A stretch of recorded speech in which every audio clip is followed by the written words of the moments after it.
दिल्ली के सीरसपुर गांव के पास खुले में जलाया जाता है डार्क केमिकल। खाली ड्रमों से उतारा जाता है तारकोल।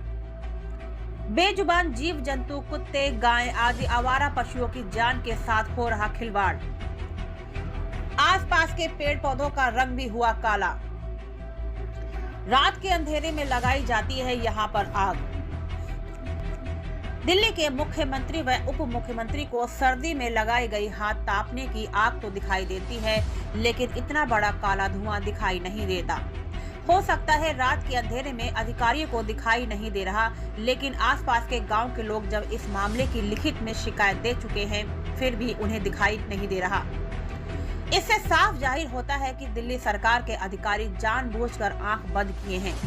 रियल टाइम पॉल्यूशन मापने के लिए भले ही आप कितने ही यंत्र अरविंद केजरीवाल जी तैयार करें, लेकिन इस तरह के कामों से आंख बंद नहीं करनी होगी। पूरी दिल्ली में हाथ तापने के चूल्हे इतना प्रदूषण नहीं करते जिससे ज्यादा अवैध रूप से जलाए जा रहे हैं। ये तारकोल के ड्रम कर देते हैं। पॉल्यूशन विभाग दिल्ली सरकार का है। एसडीएम दिल्ली सरकार के अधीन है। दिल्ली में केंद्र सरकार भी बैठी है। अब बजट सत्र में सभी सांसद भी दिल्ली में होंगे, बावजूद उसके क्यों नहीं कार्रवाई हो रही? इसका कोई भी कार्रवाई नहीं हो रही। इस पे पिछली बार भी 4 बार इसके ऊपर एक्शन लेने की कोशिश की है लोगों ने, लेकिन कोई सुनवाई नहीं होती। वहाँ पर सब करप्ट है और ये पिछले काफ़ी समय से धड़ल्ले से चल रहा है। रात को 12 से सुबह 4 बजे तक ये तारकोल को आग लगाते हैं और उसमें फिर जो वेस्टेज बचती है उसको साइड में कहीं भी फेंक देते हैं। उसमें फिर तरह तरह के जीव जंतु, पशु पक्षी कभी घायल हो जाते हैं, कभी एक्सपायर भी हुए हैं। पीछे अभी 2 कुत्ते बता रहे थे कि भाई उसमें डूब गए थे तो नहीं निकल पाए, तो लार्ज एनिमल था तो इसको हम बाहर निकाल पाए गौ माता को, वरना छोटा जीव तो बच भी नहीं पाता। तो क्या मुख्यमंत्री साहब, एलजे साहब, आप सभी ध्यान दीजिए। हमारी आपकी सबकी जिंदगी का सवाल है। इस पर सख्त कानून बने हैं, नए कानून नहीं बनाने। कोई फसल पास नहीं करनी, सिर्फ पहले के बने कानूनों का पालन करवाना है। यहाँ तारकोल रात 12 बजे से सुबह 4 बजे तक जलता है।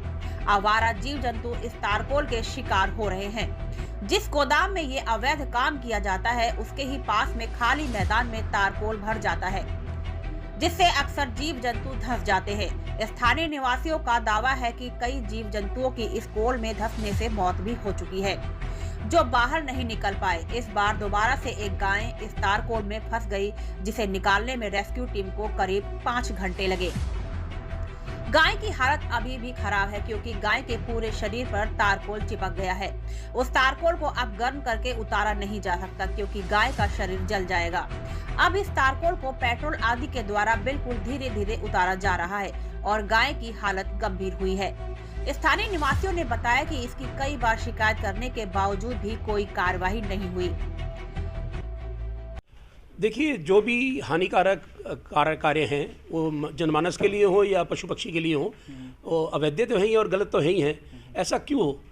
देखो, आज तो इंसान अपना शोर मचा के अपने दुख को बता सकता है, सब कुछ कह सकता है। जीव वंश कोई भी हो, चिड़िया हो, पक्षी हो, या कोई गौ माता है या कोई और पशु पक्षी है। देखो, जीव वंश तो अपना नहीं बता सकता है कि मेरे को कितना दुख है।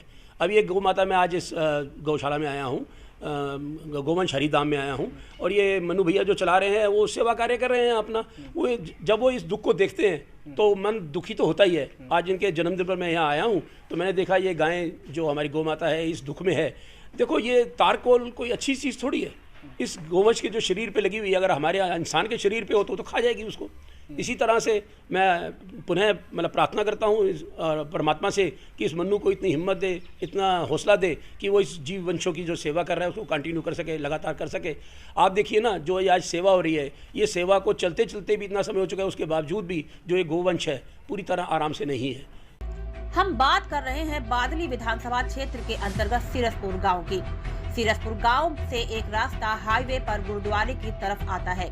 इसी गुरुद्वारा रोड पर डीडीए की खाली लैंड के पास भी ये अवैध काम चलता है। यहाँ पर तारकोल के इन खाली ड्रमों को साफ किया जाता है और उस तारकोल की वेस्टेज आसपास में फैली रहती है, जिसमें कई जगह गड्ढों में पानी भरा हुआ है। जीव जंतु यहाँ पहुँचते हैं और उसमें धंस जाते हैं। पास में ही स्कूल बना हुआ है, जहाँ पर हजारों बच्चे पढ़ने के लिए जाते हैं। वहाँ पर पेड़ पौधों के पत्ते भी उस तारकोल के काले धुएं की वजह से बिल्कुल काले हो गए हैं, लेकिन सरकार को दिखाई नहीं दे रहा। जब मन्नू गौ सेवक को एक सूचना मिली कि उसी तारकोल में एक गाय और धंस गई है। मन्नू को सेवक वहां पर गाय को निकालने के लिए पहुंचे तो उन्हें निकालने में करीब 5 घंटे लगे और गाय को वहां से निकाल तो लिया गया, लेकिन गाय की हालत अभी भी गंभीर बनी हुई है। मन्नू गौ सेवक उसे अपनी गौशाला में ले आए। रोड डीडीए फ्लैट के पीछे एक तारकोल की फैक्ट्री टाइप चलती है। ये उस गड्ढे में ये जो होता है इनका वेस्टेज डालते हैं, वहाँ से हम इस गाय को निकाल के लेके आए अपने एम्बुलेंस के माध्यम से। क्या स्थिति है अभी इसकी? इसकी काफ़ी कंडीशन सीरियस है। पूरी बॉडी पे कोई भी इसका हिस्सा पार्ट ऐसा नहीं है जिसमें तारकोल ना हो, और अभी भी इसका कोई चांस हम नहीं ले सकता कि ये बच भी पाएगी, क्योंकि कंडीशन इतनी सीरियस है कि ये सांस भी नहीं ले पा रही है। प्रशासन से तो ऐसा कि वहाँ पर प्रशासन को मैंने बुलाया था, वहाँ पर सभी अपने जो बड़े पोस्ट के अधिकारी थे सभी आए थे, और उनको भी मैंने जो मेरी समस्या थी उनको एक एक विस्तार से मैंने बताई, लेकिन उन्होंने एक बार उस कंपनी में, उस फैक्ट्री में जाकर तक नहीं देखा कि हाँ यहाँ पर कुछ है या नहीं है। दरअसल मनु घायल चोटिल जीव जंतुओं की सेवा अपने गौशाला में करते हैं। आवारा कुत्ते, नील गाय, गौवंश, कोई भी पक्षी आदि हो, उसे मन्नू गौ सेवक अपने गौशाला में लाते हैं और उसका इलाज करते हैं। अब इस गाय का इलाज यहाँ पर चल रहा है। गाय दम तोड़ रही है, लेकिन सरकारी तंत्र सोया हुआ है। Report unique India TV.